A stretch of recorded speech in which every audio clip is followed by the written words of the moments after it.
عذر نہیں ہے، میں نے آپ کو بتا دیا۔ اللہ اکبر۔ آج شاید ہی کوئی لڑکا ایسا ہوگا یا الا ماشاءاللہ کوئی بیٹی ایسی ہوگی، آپ برا نہیں مانے، سب کی بات نہیں کرتا، میں چند کی بات کرتا ہوں، لیکن حالات یہ ہیں جہاں تک میں اللہ پاک ضرورت ہے، خدا کرے میرے دل کا درد وہاں تک پہنچے، قوم کی بیٹیاں اللہ اللہ اجنبی لڑکوں سے بات کریں، نوجوان لڑکے اجنبی لڑکیوں سے بات کریں اور پھر اس کو گرل فرینڈ کا نام کوئی دے دے، کوئی اس کو جو ہے وہ اللہ اکبر بوائے فرینڈ کا نام دے دے۔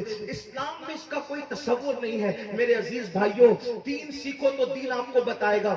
چچا زاد بھائی سے، سگے چچا کے بیٹے سے بھی بالغ لڑکی کو پردہ کرنا ویسے ہی فرض ہے جیسے اجنبی مردوں سے پردہ کرنا فرض ہے۔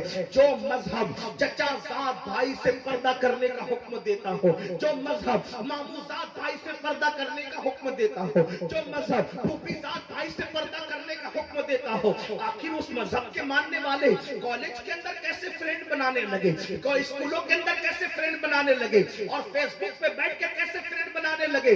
دنیا مجھے چاہے جو نام دے، میں اس کو گالی سننے کے لیے تیار ہوں، لیکن یہ ضرور کہوں گا، بیٹیوں کے ہاتھ میں تسبیح اور بیلن اچھا لگتا ہے، بیٹیوں کے ہاتھ میں اسمارٹ موبائل کی کوئی ضرورت نہیں ہے۔ اگر بچیاں گالیاں دے تو چاہے دے لیں، لیکن میں اپنی قوم کے ذمہ داروں سے گزارش کرتا ہوں، بیٹی اگر 5 لاکھ کے زیور مانگے، بیوی اگر 5 لاکھ کے زیور مانگے، اس کو 5 لاکھ کا زیور لا کر کے دے دینا، 5 کی بجائے 10 لاکھ کا لا کر دے دینا اگر اللہ نے حیثیت دی ہے، لیکن 5,000 کا اسمارٹ موبائل لا کر کے مت دینا، اس لیے کہ آج گھروں میں بیٹھ کر کے جو ناجائز تعلقات کی وبا عام ہو رہی ہے، اس کا سب سے بڑا ذریعہ اسمارٹ فون ہے۔ بیٹیوں کو اسمارٹ فون نہ دو، اگر بہت زیادہ ضرورت ہے تو صرف فون پر بات کرنے کے لیے کوئی ہلکا پھلکا سا ایسا ہو جس میں تصویریں نہ ہو، جس میں انٹرنیٹ نہ ہو، اس میں آبرو بچانے کا ذریعہ ہے، ورنہ یاد رکھو آج فیس بک نے وہ دن دکھائے کہ شریف گھروں کی بیٹیاں بھی دوسروں کے ساتھ بھاگتی ہوئی نظر آئی ہے۔ اللہ اکبر، کیا طوفان انٹرنیٹ کے جنگل نے وفا کیا ہے، اس کا اندازہ شاید دیہات میں بیٹھے ہوئے لوگوں کو نہیں ہو سکتا۔ میرے آقا صلی اللہ علیہ وسلم کے دیوانوں، یاد رکھو ہمارے یہاں بیٹی کی عزت کو بہت بلند مقام دیا گیا ہے۔ لوگ کہتے ہیں مسلمان بیٹی کی آزادی نہیں چاہتا، ہم کہتے ہیں بیٹی کی آزادی اس لیے چاہے تم، بھیڑیا یہ کہے کہ بکری کو تیرے کھوٹے سے کھول کے آزاد کر دے تاکہ میں اچک لوں آزادی کے نام پہ۔ سن لو، بکری کی بھی بھلائی اس میں ہے اور مالک کی بھی بھلائی اس میں ہے کہ جس کو کھوٹے پہ رکھنا چاہیے اس کو کھوٹے میں رکھے، جس کو گھر میں رکھنا چاہیے اس کو گھر میں رکھے، اور جس کو آزاد رکھنا چاہیے اس کو آزاد رکھے۔ آزاد کتے پھرا کرتے ہیں، پالتو شریف بکریاں نہیں پھرا کرتی۔ تو اسلام کسی بھی بکری کو کسی بھیڑیے کے حوالے کرنے کا قائل نہیں ہے۔ اگر پاپ کے بھیڑیے عورتوں کو پاپ کی نظر سے دیکھنے والے، عورتوں کو آزادی کے نام پر ننگا کر کے اپنی ہوس نکالنا چاہتے ہیں تو ہم یہ کہنا چاہتے ہیں جو دانا دینا ہے دے دو، لیکن ہم اپنی بیٹیوں کو پردے میں رکھ کر بتائیں گے کہ بیٹیوں کو پردے میں رکھنا یہ ظلم نہیں ہے بلکہ بیٹی کی قیمتی ہونے کی علامت ہے۔ پردے میں رکھنے کا مطلب یہ نہیں، پردے میں رکھنے کا مطلب یہ نہیں کہ ظلم کر رہے ہیں۔ ہر پردے میں رکھی ہوئی چیز پہ ظلم نہیں ہوتا۔ دیکھو سبزیاں روڈ پہ بکتی ہے لیکن سونا روڈ پہ نہیں بکتا بلکہ بڑے اہتمام سے بکتا ہے۔ وجہ کیا ہے؟ سبزی سستی ہوتی ہے، سونا قیمتی ہوتا ہے، ہیرا اس سے بھی زیادہ قیمتی ہوتا ہے۔ تو سونار کی دکان پہ ہیرا نہیں ملتا بلکہ اس کے لیے اور اہتمام ہوتا ہے۔ تو یاد رکھو ہر قیمتی چیز چھپا کے رکھی جاتی ہے۔ مثال کے طور پہ میں اکثر اپنی بہنوں کو سمجھانے کے لیے کہتا ہوں، دیکھو ہمارے مذہب نے جس کو قیمتی سمجھا اس کو پردے میں رکھا، اور پردے میں دیکھ کے ہم سمجھ جاتے ہیں کہ یہ قیمتی ہے۔ مثال کے طور پہ دنیا میں کروڑوں قبریں موجود ہیں، بولو ہے کہ نہیں ہے؟ کروڑوں قبریں موجود ہیں، ایک تو نہیں، آپ کے جھارکھنڈ میں کروڑوں قبریں ہوگی، کروڑوں کی بات کرو، کروڑوں قبریں ہوگی ڈھونڈو گے تو۔ اللہ اکبر. لیکن دیکھ لو ساری قبریں ننگی پڑی ہوئی ہے، لیکن جب ہم کسی قبر پر گلاب پڑا ہوا دیکھتے ہیں اور اس کو چادر کے نیچے پردے میں دیکھتے ہیں، سمجھ جاتے ہیں کسی شرابی کی قبر نہیں ہوگی، کسی جواری کی نہیں ہوگی، کسی زانی کی نہیں ہوگی، بلکہ یہ قیمتی قبر ہے. اس لیے اس میں کپڑا اور پردہ ڈال دیا گیا ہے، اس میں گلاب ڈال دیا گیا ہے. اسی طرح دیکھو دنیا کی ساری مسجدیں بے پردہ ہے، لیکن جو مسجدوں میں سب سے افضل ترین مسجد ہے جسے کعبۃ اللہ شریف کہتے ہیں، اس کو گلاب میں ڈھک کر کے بتایا گیا ہے. اور مسجدیں الگ ہے، دلی کی جامع مسجد کی عزت الگ ہے، مگر وہ بے پردہ ہے اور اللہ کے کعبے کی حرمت الگ ہے، اس لیے اس کو پردے میں کر دیا گیا ہے. پتا چلا ہر عزت کی چیز کو پردے میں کیا جاتا ہے. دیکھو دنیا میں کروڑوں کتابیں ہیں، ساری کتابیں بے پردہ پڑی ہوئی ہے، لیکن قرآن کو پردے میں رکھا جاتا ہے. جس کتاب کو ہم پردے میں دیکھتے سمجھ جاتے ہیں، بخاری نہیں ہوگی، مسلم نہیں ہوگی، ترمذی نہیں ہوگی، ابن ماجہ نہیں ہوگی، سائنس ٹیکنالوجی الجبرا کی کتابیں نہیں ہوگی، یقیناً یہ اللہ کا قرآن ہوگا. اسی لیے اس کو پردے میں رکھا گیا. ساری کتابیں عزت والی میں بے عزت نہیں کر رہا ہوں، لیکن سب عزت والی میں جو عزت والی سب سے زیادہ کتاب تھی اس کو پردے میں رکھا. پھر دیکھو انسان دو چیزوں کا مجموعہ ہے، ایک اس کا جسم ہے، ایک اس کی روح ہے. اللہ اکبر. روح انسان کی زندگی کا سر چشمہ ہے. جب تک روح ہے تب تک انسان اسٹیج پر، جب تک روح ہے تب تک محفل میں، جب تک روح ہے تب تک پارلیمنٹ میں، جب تک روح ہے وہ وزیر ہے، جب تک روح ہے وہ امیر ہے، جب تک روح ہے وہ عزت والا ہے، جب تک روح ہے وہ عالم ہے، جب تک روح ہے وہ خطیب ہے، جب تک روح ہے وہ پیر ہے. لیکن روح نکل گئی تو لوگ یہ نہیں کہتے پیر صاحب کو اٹھاؤ، عالم صاحب کو اٹھاؤ، ایم ایل اے صاحب کو اٹھاؤ، ایم پی صاحب کو اٹھاؤ. نہیں، لوگ کیا کہتے ہیں میت کو اٹھاؤ، میت کو نلاؤ. پتا چلا جب تک روح ہے ساری ڈگریاں اور القابات سلامت ہے. روح نکل گئی میت کے سوا کوئی اور نام نہیں. تو پتا چلا روح کتنی قیمتی ہے. اور انسان دو چیزوں کا مرکب ہے، جسم اور روح کا. پتا چلا روح قیمتی چیز ہے، جسم کو ظاہر کیا اور روح کو اندر چھپا لیا، یعنی کہ پردے میں رکھا کیونکہ وہ زیادہ قیمتی تھی. اسی طرح مذہب بھی دو چیزوں کا مجموعہ ہے، ایک ہے عمل، ایک ہے عقیدہ. عمل کے بغیر کوئی مسلمان ہو سکتا ہے، عقیدے کے بغیر مسلمان نہیں ہو سکتا. اس لیے عمل کو ظاہر رکھا اور عقیدے کو دل میں چھپایا. تو ہر چیز جو بہت زیادہ اہم تھی اس کو پردے میں رکھا. بلکہ اب کہہ لیں کہ مخلوق کو بے پردہ کیا، اور مخلوق بنانے والا خالق خود اپنی شان کے مطابق پردے میں. پردہ ظلم ہے. اگر پردہ ظلم ہوتا تو خلاق کائنات پردے میں کیوں؟ پردہ ظلم نہیں ہے، پردہ تو عزت والوں کی علامت ہے، پردہ تو وقار والوں کی علامت ہے. اس لیے عورتوں سے کہتے ہیں جو ظالم ٹی وی پر آ کر بھونکے کہ عورتوں پہ ظلم ہو رہا ہے پردے کی وجہ سے، ان سے کہو ظلم تمہارے یہاں ہو سکتا ہے، ہمارے عورت قیمتی، کتنی قیمتی ہے. ہمارے عورت کا دوسرا نام سیدہ فاطمہ ہے، ہمارے عورت کا دوسرا نام سیدہ زینب ہے، ہمارے عورت کا دوسرا نام عائشہ صدیقہ ہے، ہماری عورت کا دوسرا نام خدیجہ الکبریٰ ہے. اور اگر سمیٹ لیں اس کو، عورت کا نام یا تو ماں ہے، عورت کا نام یا تو بہن ہے، عورت کا نام یا تو بیوی ہے، عورت کا نام یا تو بیٹی ہے.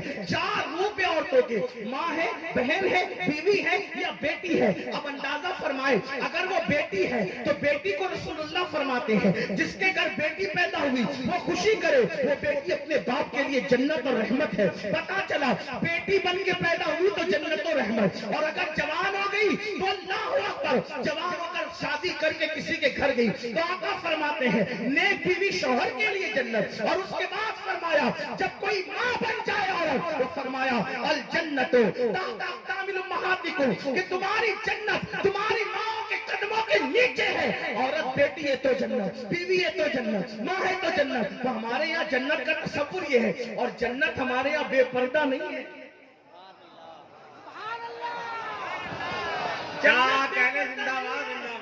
جو جنت ہو وہ بے پردہ نہیں ہے، بلکہ جنت پردے میں ہے، اور اتنی پردے میں ہے کہ قرآن کہتا ہے سدرۃ المنتہا. وہ کہاں ہے؟ وہ سدرۃ المنتہا پر ہے جسے جنت کہتے ہیں، یعنی جنت کو 7 آسمانوں کے پردے میں. جنت کو 7 آسمانوں کے پردے پردے میں رہے، اور ہمارے یہاں عورت جنت سے کم نہیں ہے، کسی کے یہاں اور کچھ بھی ہو سکتا ہے۔ لوگوں نے جوؤں میں ہارا اس لیے ان کو اہمیت ہو یا نہ ہو، لوگوں نے گم کر دیا انہیں اہمیت ہو یا نہ ہو، لوگوں نے ان کا سودا کیا اہمیت ہو یا نہ ہو، ہمارے یہاں تو بڑی اہمیت ہے۔ اس لیے تو پہلی بات یہ عرض کر رہا تھا کہ آج ناجائز تعلقات کے حوالے سے بہت زیادہ معاملات بڑھ رہے ہیں۔ نمبر 2 جوا، جوے کے معاملات، خاص طور پہ آج انٹرنیٹ پر جو جوا عام ہو رہا ہے، اور اس کو میں سمجھتا ہوں کہ ناک کی کلپ سنو، بیان کی کلپ سنو، کوئی کلپ سنو، اس پہ جنگلی رمی کا ایڈورٹائز ضرور آتا ہے، اس کی اشتہار بازی بہت کثرت سے ہوئی۔ کوئی کہتا میں نے کروڑ جیتا، کوئی کہتا میں نے 2 کروڑ جیتا، کوئی کہتا میں نے اتنا جیتا۔ یاد رکھیں جوا یہ حرام ہے، اتنا سمجھ، اور یہ جوا ایسے ہی ہے جیسے چوہا، سمجھے؟ جوا ایسے ہی ہے جیسے چوہا۔ مطلب کیا؟ جب کسی چوہے کو مارنا ہوتا ہے تو پنجرے کے اندر روٹی لٹکائی جاتی ہے، چوہا روٹی دیکھ کر آتا ہے، اور آنے کے بعد جیسی روٹی کھینچتا ہے تو روٹی منہ میں آئے یا نہ آئے لیکن پنجرے کا دروازہ بند ہو جاتا ہے، اور پھر چوہا ہمیشہ کے لیے اپنا وجود کھو دیتا ہے۔ ایسے یہ جوا ایک لٹکتی ہوئی روٹی کی طرح ہے جیسے چوہے کے لیے۔ یہ لالچ میں مت آؤ، ایزی منی کے چکر میں جو بھی پڑا وہ روڈ پہ آ گیا، راتوں رات کروڑپتی بننے کے چکر میں جو بھی پڑا، جو پونجی تھی وہ بھی ختم ہو گئی۔ ایک تو پونجی گئی، اور اگر جیتا جوا میں تو اس کا کپڑا پہنا تو جب تک وہ کپڑا بدن پر ہے نہ دعا قبول ہے نہ نماز قبول ہے۔ اگر اسی جوے سے گھر بنایا تو جب تک اس کی اینٹ باقی رہے گی جوا کھیلنے والے پہ اللہ کی لعنت برستی رہے گی۔ اور سب سے بڑا خسارہ اور نقصان دل کے کانوں سے سن لو، اگر سن سکتے ہو تو، میرے آقا غیب دا نبی صلی اللہ علیہ وآلہ وسلم نے فرمایا کہ جس نے دنیا میں جوا کھیلا ہوگا جب وہ قیامت کے دن اٹھے گا تو اس کا ہاتھ سور کے خون میں رنگا ہوا ہوگا، اس کا ہاتھ سور کے خون میں رنگا ہوا ہوگا۔ اللہ اکبر! قیامت کے دن آپ سور کے نام سے بہت نفرت کرتے ہیں، لیکن جوا کھیلنے والوں، جوا سے دلچسپی رکھنے والوں، میرے بھائیوں، یہ میرے نبی کا فرمان ہے، اپنے آقا کا فرمان ہے، اور ذرا سنو اس کا نقصان کیا ہے۔ میرے آقا غیب دا نبی صلی اللہ علیہ وآلہ وسلم فرماتے ہیں جس نے دنیا میں جوا کھیلا ہوگا، بلکہ یہاں تک امام غزالی نے لکھا کہ جوا کے آلات اپنے ہاتھ میں لیے ہوں گے، وہ حال اس حالت میں قیامت میں اٹھے گا کہ اس کا ہاتھ سور کے خون میں رنگا ہوگا۔ اب سور کے خون میں رنگنے کا نقصان کیا ہے؟ قیامت کے دن ایک منظر یہ بھی ہوگا کہ میرے آقا اپنی امتیوں سے مصافحہ کریں گے، میرے سرکار اپنی امت سے مصافحہ کریں گے۔ یہی تو بات ہے، عاشقان رسول کے لیے محشر میں بھی ایک محشر ہے، قیامت میں بھی ایک قیامت ہے۔ اللہ اللہ! جب یہاں ہم جلسوں میں آتے ہیں تو علماء سے مصافحہ کرنے کے شوقین ہوتے ہیں، اور کرنا بھی چاہیے، ہو سکے تو زندگی میں یا تو کسی نیک کے پیچھے نماز پڑھ لو یا کسی نیک سے مصافحہ کر لو۔ کیا ہوتا ہے جب نیک سجدے سے سر اٹھاتا ہے؟ حدیث پاک کی توجہ کریں، جب کوئی نیک بندہ سجدے سے سر اٹھاتا ہے تو اس کے پیچھے جتنے کھڑے رہتے ہیں اللہ سب کی مغفرت فرما دیتا ہے، اور جب کوئی کسی نیک بندے سے مصافحہ کرتا ہے تو جس نے نیک بندے سے مصافحہ کیا اللہ پاک اس کی بھی مغفرت فرما دیتا ہے۔ ایک ظالم بادشاہ کی موت کے بعد کسی نے اس کو جنت میں ٹہلتے دیکھا، پوچھا کہ تیرا کیا حال ہے؟ اس نے کہا میں جنت میں ہوں۔ کہا دشمن خدا تو جنت میں کیسے؟ تو اس نے جواب دیا ایک مرتبہ امام حسن بصری کے ہاتھ چھوئے تھے، اسی کی وجہ سے اللہ نے میری مغفرت فرما دی۔ آپ سے پوچھتا ہوں علماء سادات نیک بندوں سے مصافحہ جب اتنی بڑی بات ہے تو قیامت کے دن کیسی لعنت ہوگی جب وہ حسن سراپا، وہ جلوہ جہاں آرا، وہ حسن تمام، وہ حسن کامل، وہ رشک کمر، اللہ اکبر، وہ رشک گل، بلکہ رشک گلشن۔ میرے امام کہتے ہیں وہ ہے لمحائے نازک ان کے ہزار چڑھتے ہیں پھول جن سے، وہ ہے لمحائے نازک ان کے ہزار چڑھتے ہیں پھول جن سے، گلاب گلشن میں دیکھ بلبل، یہ دیکھ گلشن گلاب میں ہے، کتنے خوبصورت ہے میرے آقا۔ اللہ اکبر! فرمایا گیا قیامت میں میرے آقا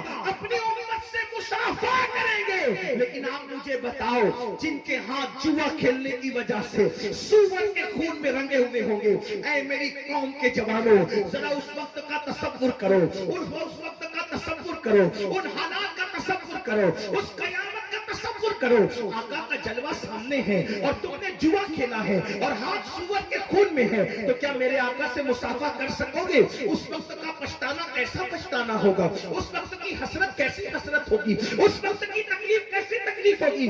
مگر یاد رکھو اس وقت کے پچھتانے سے کوئی کام نہیں آئے گا، کچھ ہاتھ نہیں آئے گا۔ اگر پچھتانا ہے تو ابھی، توبہ کرنا ہے تو ابھی، پلٹنا ہے تو ابھی، اللہ اکبر، رجوع کرنا ہے تو ابھی۔ اور تیسرا اور آخری گناہ تو بہت ہے، لیکن اب آخری گناہ پڑھ کر اپنی گفتگو مکمل کرنا چاہتا ہوں، لیکن سب کو دھیان سے سننا ہوگا۔ وہ گناہ کون سا ہے؟ وہ گناہ نشے کا گناہ ہے۔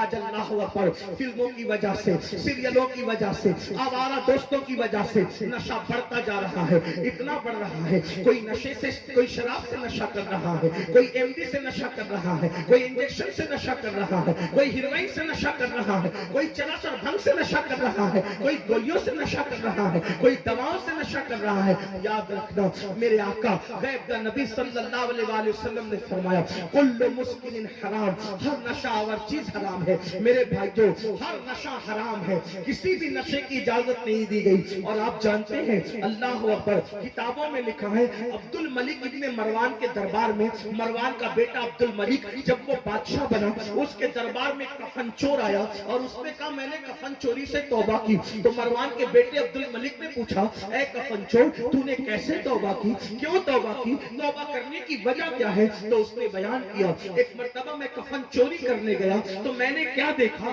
ایک قبر میں نے کھولی تو قبر کھولنے کے بعد کیا دیکھا کہ مردے کا چہرہ قبلے سے پھرا ہوا ہے، مردے کا چہرہ قبلے سے پھرا ہوا ہے اور اس کی قبر میں آگ بھڑک رہی ہے، اللہ اکبر، اس کی چیخیں نکل رہی ہے۔ میں حیران ہو کے بھاگا تو غیب سے آواز آئی اے بندے پوچھتا نہیں کہ اس کا چہرہ قبلے سے کیوں پھرا ہوا ہے، اس کی قبر میں آگ کیوں بھڑک رہی ہے؟ تو میں نے پوچھا کیوں بھڑک رہی ہے؟ تو کہا یہ نماز میں سستی کرتا تھا، یہ نماز نہیں پڑھتا تھا، اس لیے اس کا چہرہ قبلے سے پھرا ہوا۔ مجھے یہ حکمت سمجھ میں آئی، بے نمازی کا چہرہ قبلے سے پھرا ہوا کیوں؟ کیونکہ وہ دنیا میں قبلے کی طرف رخ نہیں کرتا تھا۔ تو جیتے جی جس نے نماز کی حالت میں قبلے کی طرف رخ نہیں کیا، اللہ اکبر، اللہ نے مرنے کے بعد اس کا منہ قبلے سے پھیر دیا، اللہ اکبر۔ یہ بھی بڑا دردناک المیہ ہے، حالانکہ میرا عنوان آج نماز نہیں، مجھے جو عنوانات دیے گئے میں اس کے اینڈ پر پہنچ رہا ہوں، لیکن اتنا ضرور کہوں گا آج بڑے افسوس کی بات، فیس بک، واٹس ایپ، یوٹیوب کے لیے، دوستوں کے لیے، سب کے لیے وقت ہے، اگر وقت نہیں ہے تو میرے اللہ کے لیے وقت نہیں ہے۔ اے میرے آقا صلی اللہ علیہ وسلم کے دیوانوں، یاد رکھو کس منہ سے کہتے ہو کہ نبی کے نام پہ جان دے دیں گے، کس منہ سے کہتے ہو نبی کے نام پہ سب قربان کر دیں گے؟ جو قوم اپنے نبی کے نام پر 10 منٹ کا وقت قربان نہ کر سکے، میرے بھائیو نماز کے لیے 10 منٹ سے زیادہ کا ٹائم نہیں لگتا۔ سن لو، اللہ کے رسول غیب کا نبی صلی اللہ علیہ وآلہ وسلم فرماتے ہیں اے میرے صحابہ، آقا نے اپنے اصحاب سے کہا اے میرے صحابہ دعا کرو اللہ کسی کو بدبخت نہ کرے، اللہ کسی کو محروم نہ کرے۔ اس حدیث کو دل کے کانوں سے سن لو، میری بات پہ توجہ کریں، غور فرمائیں، اللہ اکبر۔ آقا کیا فرماتے ہیں اے میرے صحابہ یہ دعا کرو اللہ کسی کو بدبخت اور محروم نہ کرے۔ صحابہ کرام نے اس کی آقا بدبخت کون ہے، محروم کون ہے؟ تو آقا فرماتے ہیں جو نماز چھوڑ دیتا ہے وہ بدبخت بھی ہے اور وہ محروم بھی ہے۔ اور میرے آقا نے یہاں تک فرمایا جس نے جان بوجھ کر نماز چھوڑ دی وہ میرے ذمے سے باہر ہو گیا، وہ میرے ذمے سے خارج ہو گیا، قیامت کے دن اس کے ساتھ میرا کوئی وعدہ نہیں ہے۔ اللہ اکبر، کیا سمجھ رہے ہو؟ آقا کریم صلی اللہ علیہ وآلہ وسلم نے یہاں تک ارشاد فرمایا جس نے نماز چھوڑ دی اللہ اس کے کسی عمل کو قبول نہیں کرے گا۔ اللہ اکبر، اے مسجدوں کو ویران کرنے والوں، صرف 10 منٹ کا ٹائم ہے، تم جان دینے کی بات کرتے ہو میرے بھائیوں، یقیناً تم سچے ہو، لیکن نماز کی اہمیت سمجھ لو۔ پورے قرآن میں کم و بیش 700 مرتبہ مرتبہ 700 مرتبہ اللہ نے نماز کا حکم دیا. اور قرۃ العیون کے اندر فقی ابو اللیث ایک حدیث لکھتے ہیں, اس کو سن لیں. حدیث پاک سنیں. اللہ کے رسول علیہ السلام فرماتے ہیں جہنم میں ایک وادی ہے, جس وادی سے دن میں 5 مرتبہ جہنم خود بھی اللہ کی پناہ مانگتا ہے. ایک وادی جہنم میں ایسی ہے جس سے دن میں 5 مرتبہ جہنم بھی اللہ کی پناہ مانگتا ہے. اور اس وادی کی آگ کا یہ حال ہے, آگ کی حرارت کا یہ حال ہے کہ اگر اس میں پہاڑ ڈال دیے جائیں تو پہاڑ بھی پگھل جائیں. اس جہنم کی وادی میں پہاڑ بھی پگھل جائیں. صحابہ نے پوچھا آقا اس میں کون ڈالا جائے گا؟ فرمایا 2 لوگ, ایک تو جس نے حرام کھایا لقمہ وہ, اور دوسرا وہ جس نے نماز کو جان بوجھ کے ترک کر دیا. میں آپ سے پوچھتا ہوں, اگر آپ یہ قید لگاتے نا کہ امین القادری ہمارا پیر پکڑ لے تو ہم نماز پڑھیں گے, میں آپ سب کے پیروں کو پکڑ کے کہتا کہ نماز پڑھو. کیوں؟ اس کی وجہ یہ ہے میرے عزیز, اتنے کمزور ہیں ہم کہ مچھر کا ڈنک ہم سے برداشت نہیں ہوتا. اتنے کمزور ہیں ہم کہ مکھی کا ڈنک ہم سے برداشت نہیں ہوتا. اتنے کمزور ہیں ہم کہ ہم سے سردی اور گرمی برداشت نہیں ہوتی.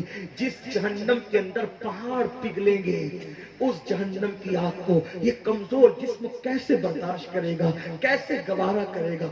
سوچو, کھیت کا بچھو ڈنک مار لے تو ہم اس کو برداشت نہیں کر پاتے. جب جہنم کا بچھو, جس کے بارے میں اللہ کے رسول فرماتے ہیں جہنم میں ایک وادی ہے جس کا نام جب الحزن ہے, جب الحزن, اور آقا فرماتے ہیں جب الحزن کے اندر کھچر کی طرح موٹے موٹے کالے بچھو ہے, اور ایک بچھو ایسا ہے جس کے منہ کے اندر 70 ڈنک ہے. ہر ڈنک میں ایک زہر کی تھیلی ہے. جب وہ کسی کو ڈنک مارے گا تو 1000 سال تک کے زہر اس کے جسم کے اندر گھومتا رہے گا. اس کا جسم کا گوشت جھڑ جائے گا, اس کی ہڈیاں ٹوٹ جائے گی. یہ اللہ کے سچے رسول نے فرمایا. جس نبی کے کہنے پر اللہ کو ایک مانا, جس کے کہنے پہ قرآن کو اللہ کی کتاب مانی, جس کے کہنے پر اسلام کو اللہ کا دین مانا, وہ نبی فرما رہے ہیں جب الحزن میں ایک بچھو ایسا ہے جو اللہ اکبر, اس کے منہ میں 70 ڈنک ہے. ہر ڈنک کے اندر ایک ایک زہر کی تھیلی ہے. وہ ڈنک مارے گا 1000 سال تک کے زہر گھومے گا, گوشت جھڑے گا, ہڈیاں ٹوٹ جائے گی. صحابہ نے پوچھا آقا وہ کون سا کم نصیب ہوگا جس کو جب الحزن کا بچھو ڈنک مارے گا؟ آقا فرماتے میرے صحابہ جس نے جان بوجھ کر نماز چھوڑی ہوگی وہ بچھو اس کو ڈنک مارے گا. میرے بھائیوں بتاؤ وہ طاقت کہاں سے لاؤ گے, وہ قوت کہاں سے لاؤ گے؟ جو قوم مکھی اور مچھر کا ڈنک برداشت نہ کر سکے, وہ قوم وہ بچھوؤں کا ڈنک کہاں سے برداشت کرے گی؟ آپ کے خوبصورت بھولے بھولے چہرے دیکھ کر دل میں خیال آتا ہے ہاں ان چہروں کا کیا بنے گا جب ان چہروں پر جہنم کی آگ بھڑکائی جائے گی. دیکھو حضور نے فرما دیا سچ ہے, آقا نے فرما دیا سچ ہے. حضور کے فرمان میں شک کرنے والا مسلمان سچا نہیں ہو سکتا. اس لیے یاد رکھو, آج توبہ کرو, بدلو, تبدیل کرو. تو عرض کیا کر رہا تھا, عبد الملک بن مروان کے دربار میں وہ کفن چور کہتا ہے قبلے سے چہرہ پھرا تھا اور آگ بھڑک رہی تھی قبر میں. تو میں نے پوچھا کون ہے, تو کہا کہ یہ بے نمازی تھا. پھر میں دوسری قبر کی طرف بڑھا اور میں نے دوسری قبر کھولی. تو جیسے ہی میں نے دوسری قبر کھولی تو یہ اس کو تھوڑا سا ہٹا دو اور میری توجہ, آپ میری بات آپ توجہ سے سنیں, ہٹا دو بھیا اس کو. اللہ آپ پہ رحم کرے, جو بھی کر رہے ہیں سمیٹ لیں. درود شریف بند کر دیں, درود شریف پڑھنے, آپ درود شریف پڑھنے سب مل کے آواز بلند پڑھے درود شریف. اللهم صل على سيدنا ومولانا محمد معدن الجود والكرم وآله وصحبه وبارك وسلم صلاة وسلام عليك يا جد الحسن والحسين.